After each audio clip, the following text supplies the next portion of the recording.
Kamis, tanggal 27 Juli tahun 2023. Kirim arang di salju. Bab 6266 sampai bab 6270.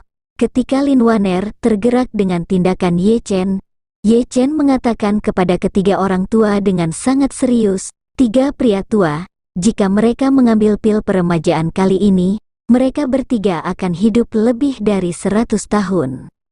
Orang tua, untuk menghindari kecurigaan dunia luar, Merkiu juga bisa berinvestasi di institusi penelitian medis, sehingga ketika dunia luar mempertanyakan mengapa Anda tidak tua, itu dapat dianggap sebagai penjelasan yang masuk akal.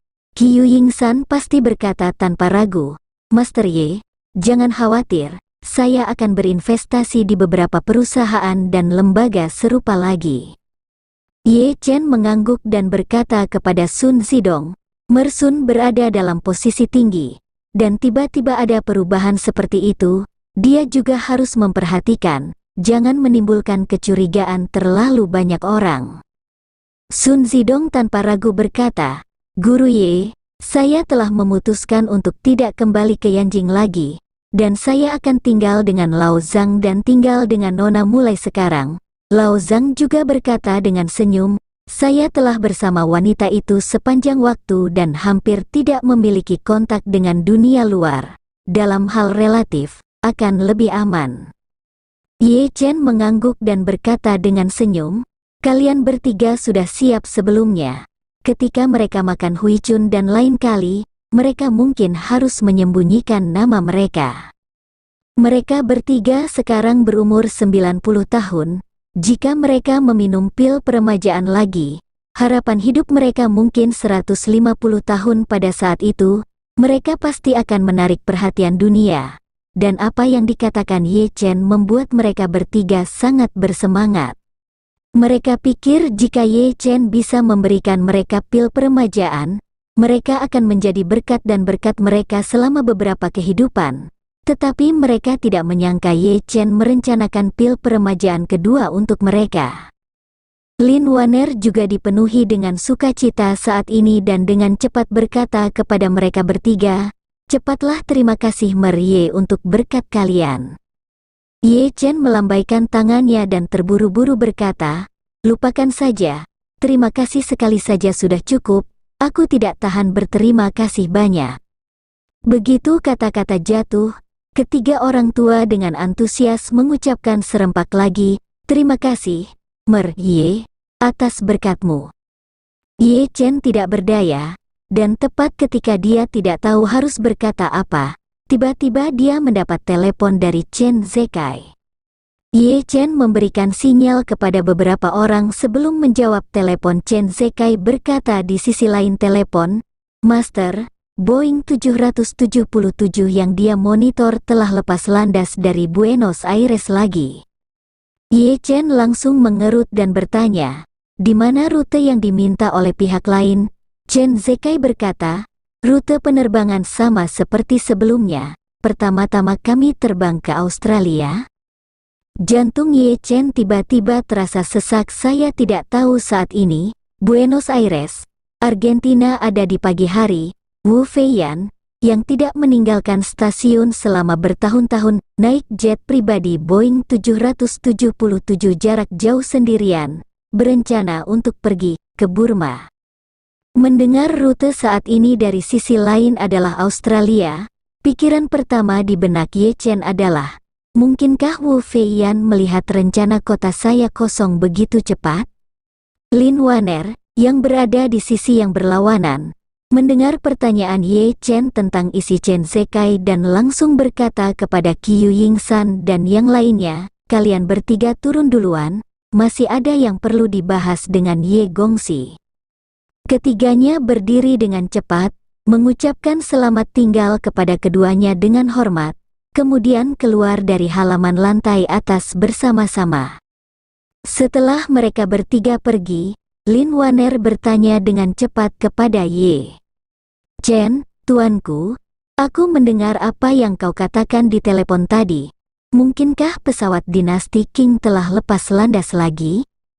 Ya, Ye Chen mengangguk dan berkata, masih pesawat yang sama, dan tujuannya tetap Australia, tetapi mereka harus menggunakan Australia sebagai trampolin, pertama-tama terbang ke Australia untuk mengisi bahan bakar dan kemudian terbang ke Asia, kemungkinan besar masih ingin datang ke Huaxia. Yang mengatakan, Ye Chen bertanya, Nona Lin, menurut pendapatmu, mungkinkah Wu Feiyan melihat melalui skema saya? Mustahil, kata Lin Waner sangat serius. Tuan muda mengambil potret guru, yang cukup untuk Wu Feiyan menjauh.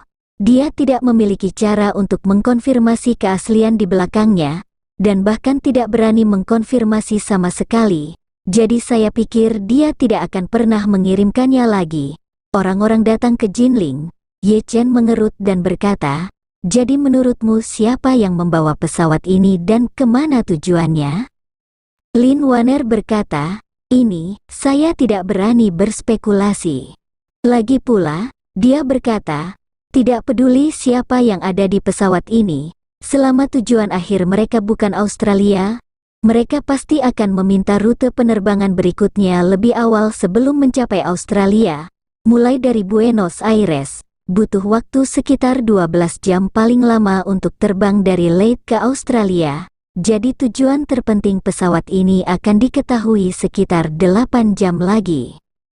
Ye Chen mengangguk sedikit dan berkata, sepertinya kita hanya bisa mengetahuinya sampai besok pagi.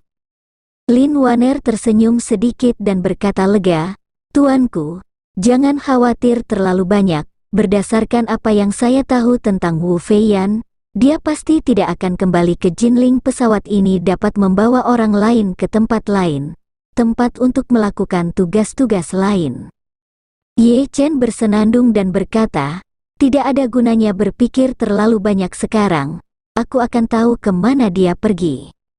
Pesawat dalam 8 jam, jika aku pergi ke Jinling, aku masih punya setidaknya 10 jam untuk bersiap-siap.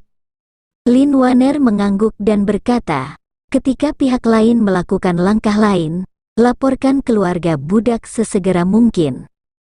Baiklah, Ye Chen setuju tanpa basa-basi dan berkata, Nona Lin, ini semakin larut dan aku tidak akan mengganggunya terlalu lama di sini. Lin Waner langsung berkata, keluarga budak mengirim tuan muda. Saat dia mengatakan itu, dia memikirkan sesuatu dan berkata kepada Ye Chen, oh, omong-omong, tuanku, tunggu sebentar.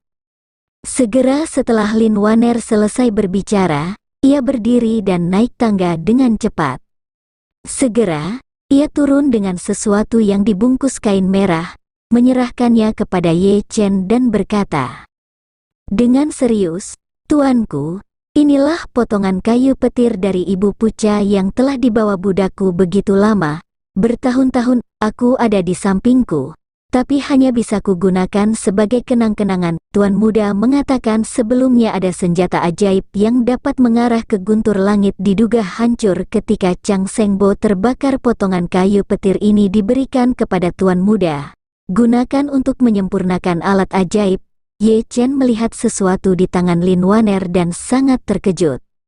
Awalnya, ia bertanya-tanya dalam hatinya apakah ia bisa mendapatkan Lin Waner si ibu sialan datang. Bagaimanapun, ini adalah pohon teh yang selamat dari bencana. Tidak hanya dalam dengan caranya sendiri, tetapi kayu petir juga tersambar petir bencana. Jika kau menggunakannya untuk menyempurnakan petir, dia akan melakukannya. Pasti akan lebih kuat dari Thunderbolt sebelumnya, jauh lebih besar. Kebetulan sekarang saya tidak memiliki senjata ajaib, hanya ada cincin Lin Waner. Dan saya sangat membutuhkan senjata ajaib yang dapat digunakan untuk menyerang. Lin Waner strike kayu petir datang di waktu yang tepat, dan dapat menyelesaikan kebutuhan mendesak saya. Oleh karena itu, ia tidak sopan dengan Lin Waner dan berkata sangat berterima kasih. Terima kasih, Nona Lin, sinar kayu ini benar-benar bantuan tepat waktu. Saat ini aku kekurangan bahan untuk penyempurnaan senjata ajaib. Lin Waner menutup mulutnya dan tersenyum lembut. Tuanku, sinar kayu ini telah berubah menjadi arang, tetapi sebaiknya jangan membakarnya, tuanku. Ye Chen berkata dengan senyum, tentu saja tidak, aku akan menyempurnakannya ketika aku kembali malam ini dan membuat Thunderbolt lainnya. Lin Waner mengangguk, memberikan sinar kayu kepada Ye Chen dan berkata dengan serius, ini dapat menjadi senjata ajaib di tangan Tuan Muda. Hal ini dapat dianggap bahwa potongan kayu petir ini telah menemukan takdirnya sendiri. Ye Chen memegang kayu Thunderbolt di tangannya dan hanya menuangkan sedikit energi spiritual ke dalamnya, dan langsung bisa merasakan energi yang tumbuh yang tidak bisa digambarkan dengan kata-kata, seolah-olah ia berada di hutan perawan pada musim semi, dengan vitalitas tak terbatas di depannya. Dia tidak bisa membantu tetapi kagum, ini benar-benar kilat kayu dari induk sialan, hanya sepotong sinar kayu ini yang membuat orang merasa. Tak terduga, Lin Waner tersenyum sedikit dan berkata, akan menjadi yang terbaik jika berguna untuk Tuan Muda, dan tidak sia-sia keluarga budak telah membawanya selama lebih dari 300 tahun. Ye Chen berkata dengan bersyukur, Nona Lin, jangan khawatir, saya tidak akan mengecewakan potongan kayu petir ini, dan saya pasti akan melakukan segala yang saya bisa untuk mengubahnya menjadi senjata ajaib yang hebat. Lin Waner mengangguk dan berkata dengan senyum, itu akan keren, bersambung.